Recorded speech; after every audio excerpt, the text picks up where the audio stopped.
আমরা সবাই ইতিমধ্যে পেয়ে গিয়েছি। আমি কয়েকটা ভিন্ন দিকে কথা বলবো আর কি, যে কথাগুলো এখানে আসে নাই।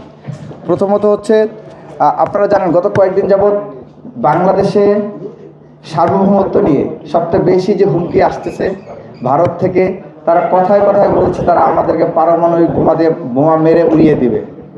কিন্তু তারা জানে না বাংলাদেশের কুলাউড়া পাহাড়ে যে পরিমাণ ইউরেনিয়াম আছে সেটা যদি আমরা উত্তোলন করতে পারি, ভারতকে অসংখ্যবার ধ্বংস বিচ্ছিন্ন করে দেওয়া যাবে।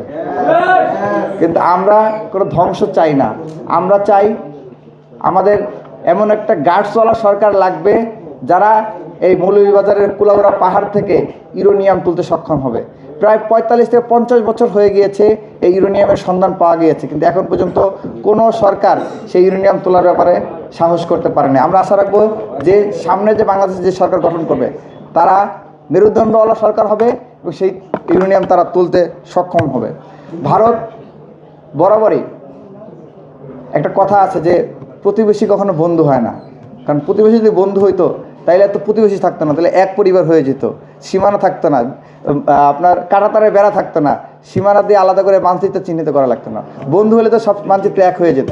প্রতিবেশী কখনো বন্ধু হইতে পারে না, তার সাথে আমাদের সম্পর্ক থাকতে পারে ন্যায্যতার ভিত্তিতে। এবং তারা যখন আমাদের ব্যাপারে ষড়যন্ত্র করবে, চক্রান্ত করবে, চক্রান্তের জবাব চক্রান্ত দিয়ে দিতে হবে, ষড়যন্ত্রের জবাব ষড়যন্ত্র দিয়ে দিতে হবে। ভারত বরাবরই চেষ্টা করছে। আপনারা দেখেন কুকি চীনের হাতে অস্ত্র আসে, ইউপিডিএফ এর হাতে অস্ত্র আছে, পাহাড়ের বিভিন্ন বিচ্ছিন্নতাবাদী সংগঠনগুলোর হাতে অস্ত্র আছে। এই অস্ত্র কারা দেয়?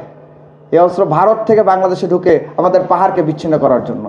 যারা আমাদের পাহাড়ের দিকে কালো চোখ দিবে, সেই চোখ উপড়ে ফেলার জন্য আমাদের সবাইকে প্রস্তুত থাকতে হবে।